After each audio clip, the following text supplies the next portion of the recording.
Assalamualaikum warahmatullahi wabarakatuh. Sampurasun baraya tepang dangu di sareng pidangan dongeng Sundanya. Urang ngedongeng dieu urang ngerasikeun hancak dongeng anu katunda kalayan ngabantun di jara carios si Docro Cupu Saketi Kuriang 7. Ieu dongeng teh karangan Mang Nyalira sok sanaos dongeng basajan, malah mandar janten hiburan.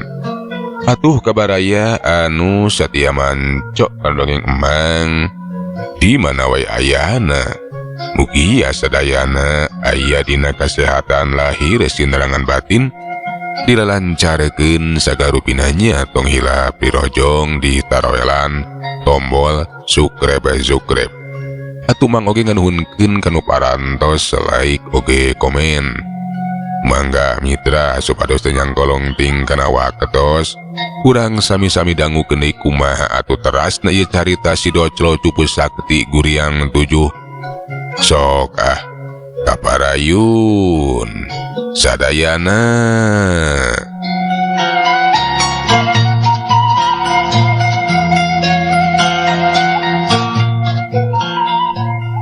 Baharaksa di papasan nyaksian adi sapaguro nanggis ajal binasa atuh mani kaget pacampur jeung ambekna keur ngan bae hanteu wani gagabah teteh lagning si Jamplang si Cakar Iblis teh tingkat pangabisana lain bandrak-bandrakeun apal kana kelemahan ilmu Pancasona.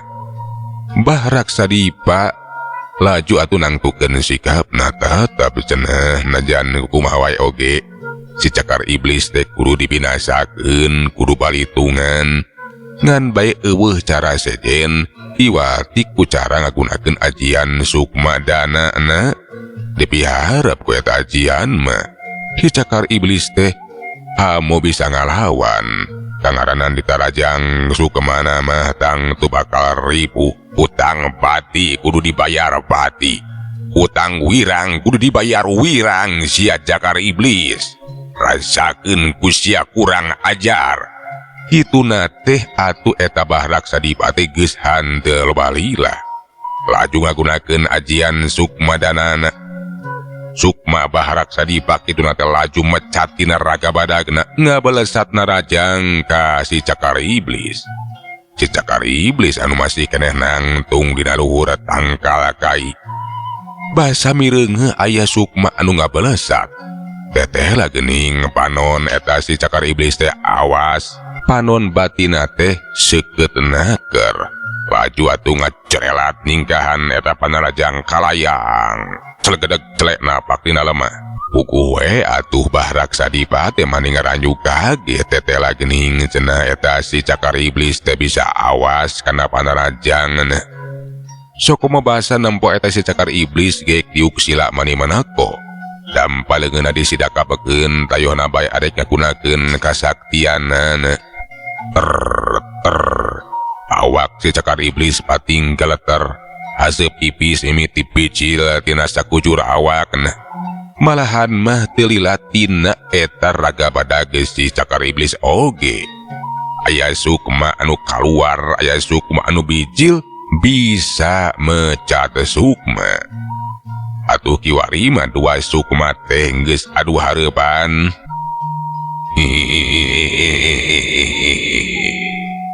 Montong kaget dia ragia dipa. Aing oge bagug ilmu nu kitu mah. Sok rek kumaha ayeuna mah urang dina kaayaan geus jaiban. Pada mihak keluar tina jero raga. Hebat oge si laing teh Cakar Iblis.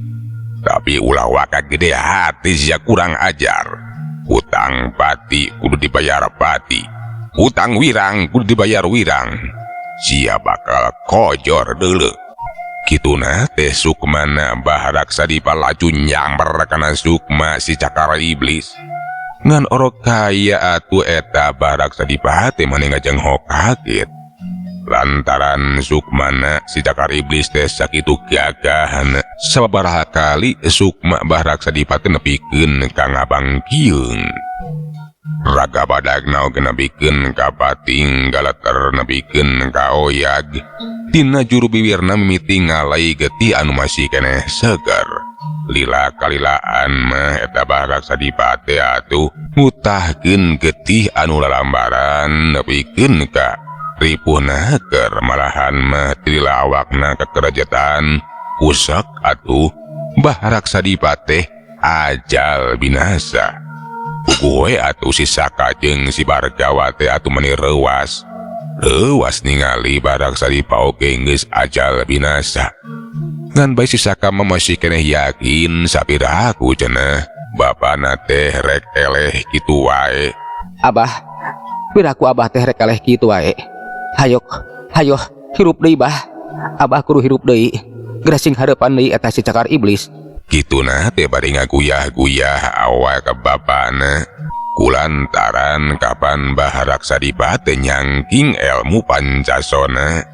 Bener wae teu lila kulisi katuh hudang. Korejat kiwari mah nangtung deui we calegeh deui. Dina kaayaan pulih teu sakara-kara. Alah. Saka. Dewek masih keneh hirup euy. Tete lah teh cakar iblis teh. Lain bantrak-bantrakeun kasaktianana. Terus terang dewek teh henteu sanggup ari kudu nerusikeun tarung mah. Kumaha atuh ari geus kieu bah? Nah piraku abah teh arek serah bongkokan. Arek masrahkeun ieu anak bajang bah. Eueuh pilihan sejen euy Saka. Dewek kudu ngaku taluk. Kateter ele jajaten pon kitu deui sagancang nama serahkeun ieu anak bajang. Lamun ceuk dewek maksakeun dinang tu dewek bakal kocor salilana deuleu. Sanasib jiga sinom. Kitu cenah ceuk eta Barak Sadipate. Lamun ceuk maksakeun terus tarung ngalawan si cakar iblis dinang tu dirina anu bakal kasoran kateter ele jajaten. Malahan mah bakal sarua we nasibna teh jika nini enom. Atuh langsung we nangtukeun sikapna. Ngadeuketan ka si cakar iblis anu nangtung ngapedega. Bari katingali harita teh nye seuri jiga nu geus seureuti kana maksud Barak Sadipa.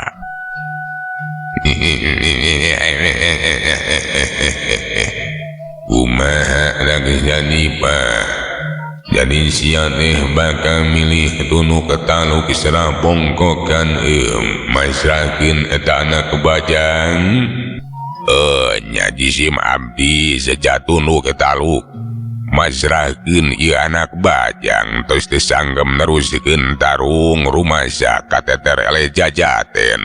Ngan bae panuhun ulah dugikeun ka ngabinasa ka jisim abdi zeun. Salira kada kerja ngapunten masihan ampun kungaing sian dihampura moal dibinaza ngan bae maraneh tiluan timiti ayeuna kudu tunu ketaluk jadi abdi kaula maraneh kudu jadi badega ngaing kumaha sanggup. Mun mangga zon jisim abdi tiluan tang tos bakal ngabdikeun diri ka salira pun kitu ditunduk ka taluk pade ngabadega. Syukur lamun kitu mah hayo tuturkeun ngaing ka kuhalalai bawa eta anak bajang Barak Sadipa si Saka jeung si Bargawa teh kapaksa we atuh kudu tunduk ka taluk. Kiwari maranehna teh jadi abdi si cakar iblis. Anak bajang oge atuh laju we dibawa ku si Bargawa rek ngajugjug ka guha lalai.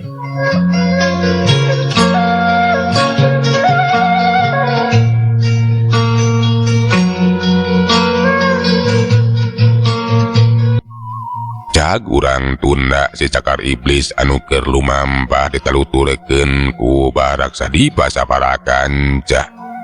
Ayeuna mah urang caturkeun di tempat anu teu jauh ti dinya. Tempat anu bakal kaliwatan ku si cakar iblis saparakan cah. Aya tilu urang jalma anu keur laleumpang bari ngalobrol. Ari eta nu tiluan teh Tayalianti Sirungkawa dituturkeun ku si Sancabodas jeung si Patrawaja. Teteh lagening Sirungkawa oge manehna teh keur neangan anak bajang lantaran geus meunang pituduh tinu jadi guruna nyaeta Nini Kantring jeung Aki Jandrang anu ngabejaan. Cenah mah eueuh deui cara sejen jang ngleruhkeun kakuatan si Doclo. Tayalian ti kudu menangkeun eta anak bajang. Eta anak bajang teh kudu dialawe getieuna. Ngarah kakuatan Sirungkawa teh bisa nandingan kakuatan si Doclo. Tiruanana anu geus sababaraha poe neangan anak bajang acan ngabuahkeun hasil da puguh atuh teh gampang. Ngan bae basa keur jongjon leumpang. Tiruana teh katarik perhatianana ningali abringan jalma bari jeung keur manggul budak sagala rupa. Barang disidik-sidik teteh lah anu keur dipanggulna teh jiga anak bajang anu keur diteteanganana. Ai nasaha eta jalma teh euy tuh memanggul budak kela moal kitu eta budak nu keur dipapanggulna teh anak bajang nu keur diteangan ku urang.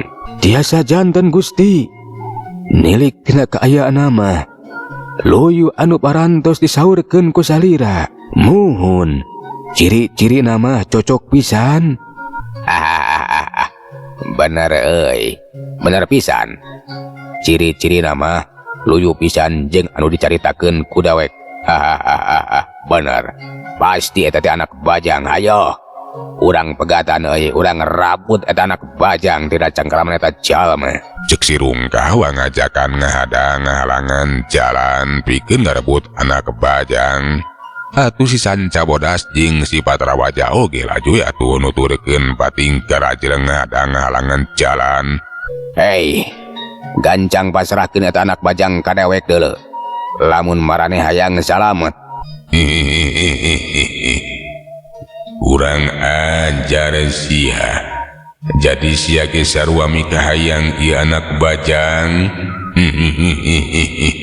Ulah ngimpi deuleu. Sia sarua jeung sosoro pojor. Ayo anak Sandipa montong cicing deuleueum. Gerak tindak ieu mangkelu gede. Geus kumaha wani hayang ngarebut anak bajang tina cangkreman ngaing deuleu. Si Jamplang si Cakar Iblis teh laju atuh marentahkeun ka Barak Sadipa sagancangna nindak eta anu tiruan. Serog atuh Barak Sadipa teh henteu talangke. Serog maju ka hareup. Mangga ieu tilu urang mangkeluk teh urang kojoran. Barak Sadipa kiwari geus adu hareupan jeung Sirungkawa. Dua cirim silih teuteuk sahaja teh jeung ti mana. Jeung bet mikah hayang kana anak bajang sagarupa sia kurang ajar. Ngaran aing Sirungkawa. Sia montong coba-coba ngahalangan. Eta anak bajang kudu jadi milik aing sia. Lamun ngahalangan sarua jeung sia nangtang hayang kojor. Kituna teh Sirungkawa geus henteu asa-asa lacu atuh ngakaceleng naraja ngagunakeun jurus Nagawiruna. Gerakana munggu cepet arek nyasaak awak Barak Sadipa. Tapi Barak Sadipa oge atuh lain lawan sambarangan. Basa mireungeuh Panarajang Sirungkawa lacu atuh kentak mapaga Panarajang. Dua bentrokan kekuatan ngaliwatan leungeun masing-masing dia adu caregjeg. Duanana teh pating caregjeg teteh lah. Duanana teh nyangking tenaga jero anu saimbang. Dua jirim kiwari geus masang di kuda-kuda. Barak Sadipa kiwari mah arek ngagunakeun ciduh wisanagana.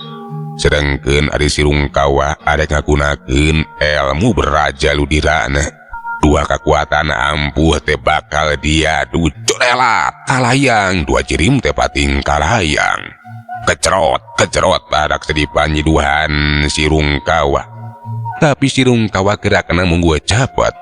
Dina tata gerak ilmu silat Nagawiruna. Laju atuh jirim ngabelesat bari miheulaan ngasubekeun Panarajang keuna pisan nenggal kana dada Barak Sadipa. cepet cebrot cengkang kedebut. Awak Barak Sadipati nepikeun kabari ru atuh kakenaan ku Ata Tenggelan anu nyidem kakuatan ajian Beraja Ludira. Kekuatan racun anu pohara geus nyaliara kana sakucur awak Barak Sadipa. Hahaha, modar sia kurang ajar. Sakedeung di sia bakal cengker. Moal kuat nada kekuatan racun dina ajian Beraja Ludira aing. Hihihihi. Teu sapira geuning bangga bisa teh. Sirungkawa teh henteu apaleun. Lamun Barak Sadipa teh nyangking ilmu Pancasona.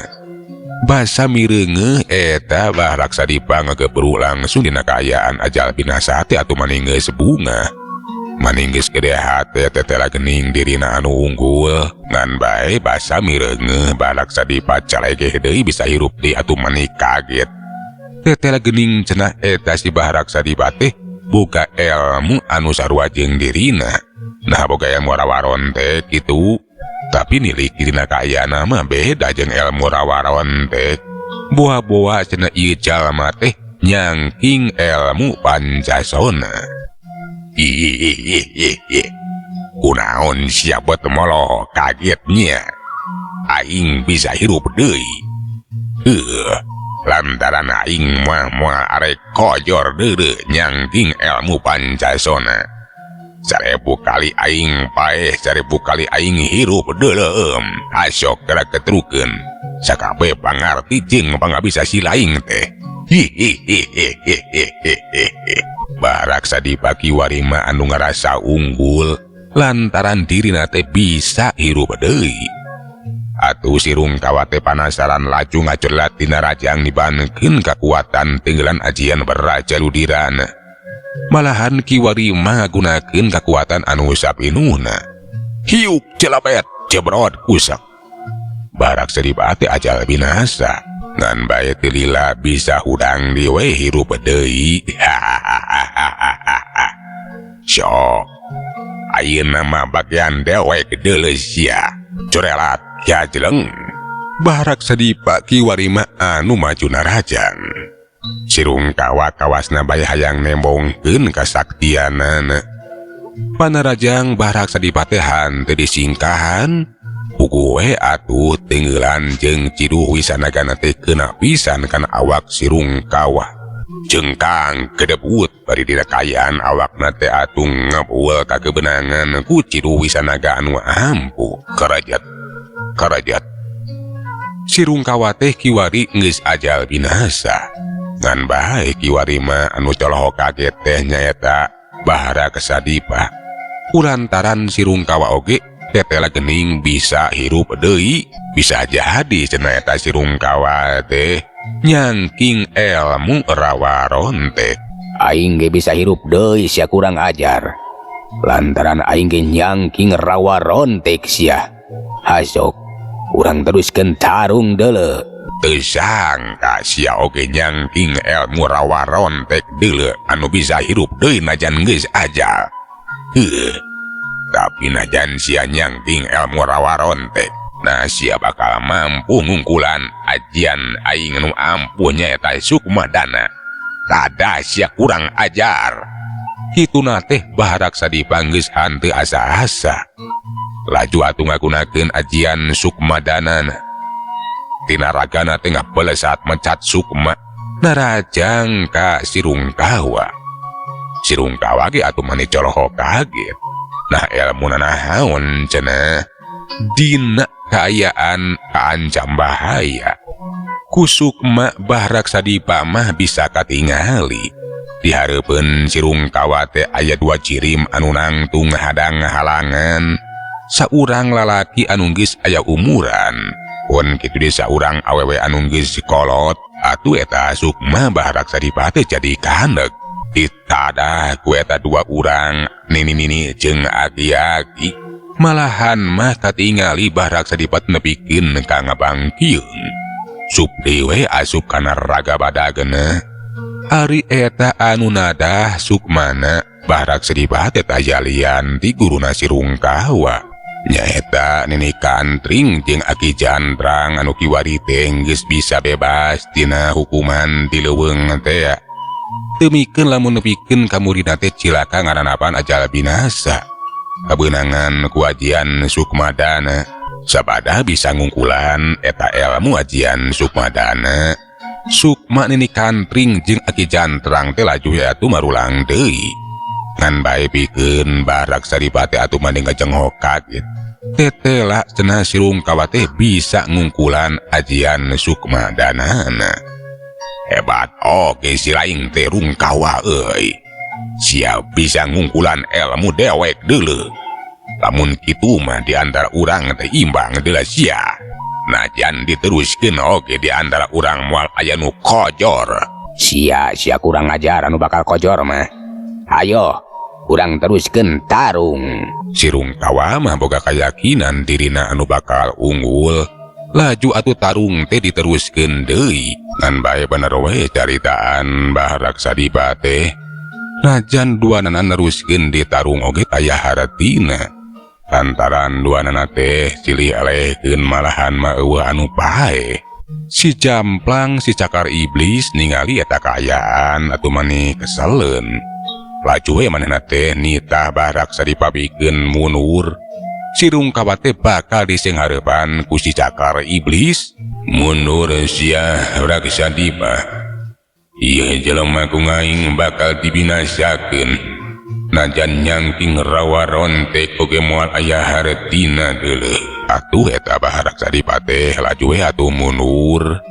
Ngan bae meme si Cakar Iblis nyang hareupan Sirungkawa. Kana ceuli Sirungkawa teh kadenge aya sora anu cacarita. Sora tanpa katinggalan anu ukur kadenge ku Sirungkawa we wungkul. Maneh moal sanggup bikin ngungkulan si Cakar Iblis kawa. Leuwih hade maneh ngabdikeun diri ka eta jelema anu bakal mampu mereukeun si docloeum. Lantaran najen sia nyangking rawaron teh ku sia bakal kojor. Nya kawa hade nama sia sarah pongkokan we tibatan kojor mah. Moal mampu deuleu ari kudu jang hareupan eta si Cakar Iblis mah. Kasaktiana lain tandingan maneh deuleu. Kitu cenah cek eta sora teh. Nu taya lian ti sorana Nini Kantring jeung Aki Jandrang. Basa geus ngadenge kitu mah atuh Sirungkawa teh laju we acong-acongan. Embung lamun nepikeun ngaduh hareupan jeung si Cakar Iblis mah. Lantaran dirina anu bakal cilaka. Ampun Cakar Iblis. Kuring lain pitandingan anjeun. Leuwih hade kuring serah bongkokan. Tunu ketaluk ka anjeun.